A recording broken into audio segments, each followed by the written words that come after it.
Hello everyone विद्यार्थी मित्रों अहीं आप दिवस क्या पहुंची गई है 30 में पहुंची गई है 30 में पहुंची गई है तो आगे आप शू जो ना जोया हो तो नीचे आप डिस्क्रिप्शन बॉक्स में 1 થી 29 તમે પાર્ટ જોઈ શકો છો। અહીં આગળ 4 ઇમેજ આપી છે, 4 ઇમેજના આધારે આપણે શું કરવાનું છે, ઇંગ્લિશ વોકેબ શીખવાની છે। ચલો વિદ્યાર્થી મિત્રો પીડીએફ જોતી તો આ નંબર પર વોટ્સએપ કરો, અહીં આગળ તમને પીડીએફ પ્રોવાઈડ થઈ જશે। તો ચલો ફર્સ્ટ વન આપણો વર્ડ શું છે, એનહિલેટ। એનહિલેટ એનહિલેટ એનહિલેટ मतलब શું થાય, વિનાશ કરવું। શું થાય છે, વિનાશ करवो, विनाश करवो, एनिहिलेट। एनी ANNIHI लेट LAT। अन्ना ए अन्ना हाय लेट केम आयो, केम लेट आयो, कारण के त्यां शुं छे जंगलनो विनाश थई गयो हतो। तो विद्यार्थी मित्रों आ रीते पण याद राखी शकाय छे। चलो सेकंड वर्ड छे शुं छे, एडोलेसेंस।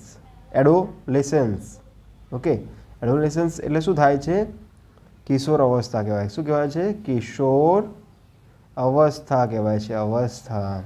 ઓકે તો એડોલેસ પહેલો આટલું યાદ રાખવાનું વિદ્યાર્થી મિત્રો આપણે, એડોલેસન્સ તો ADOLES પછી કયું વર્ડ આવશે, સેન્સ CENSE। एडोलेसेंस એટલે શું થાય છે, કિશોર અવસ્થા। ચલો આપણે બીજો મસ્ત વર્ડ આવે છે, એન્થોલોજી।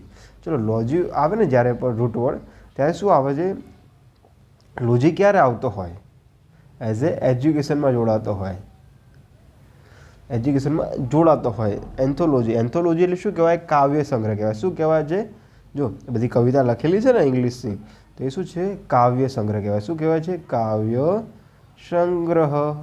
एंथोलॉजी एंथो ANTHOLOGY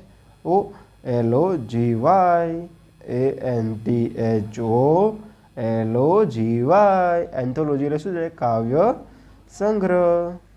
ચલો એબોર્ડ, અબોર્ડ, અબોર્ડ એટલે શું થાય છે, રહેઠાણ વિસ્તાર થાય। શું છે, રહેઠાણ શું થાય છે, વિસ્તાર।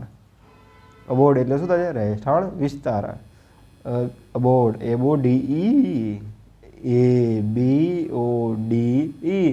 અબોર્ડ એટલે શું છે, રહેઠાણ વિસ્તાર। શું થાય છે, રહેઠાણ વિસ્તાર। ચલો અલ્ટર, અલ્ટર એટલે શું છે કે વિદ્યાર્થી મિત્રો જે આપણે પૂજા પાઠ કરીએ ને, પૂજા પાઠ કરીએ ને તે વિસ્તારને શું કહેવાય છે, અલ્ટર કહેવાય। શું કહે છે, અલ્ટર। શું કહે છે, વિસ્તારને શું કહેવાય, અલ્ટર કહેવાય। ઓકે એને શું કહે છે, વાદી પણ કહી શકાય હિન્દીમાં। અલ્ટર ALTER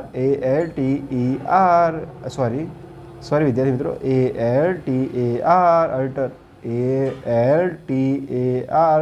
તો અહીંયા જોજો વિદ્યાર્થી મિત્રો અહીંયા આગળ એ આવે, ઈ આવતો નથી। તો વિદ્યાર્થી મિત્રો પીડીએફ માટે તમે વોટ્સઅપ કરી શકો છો। જય હિન્દ, જય ભારત।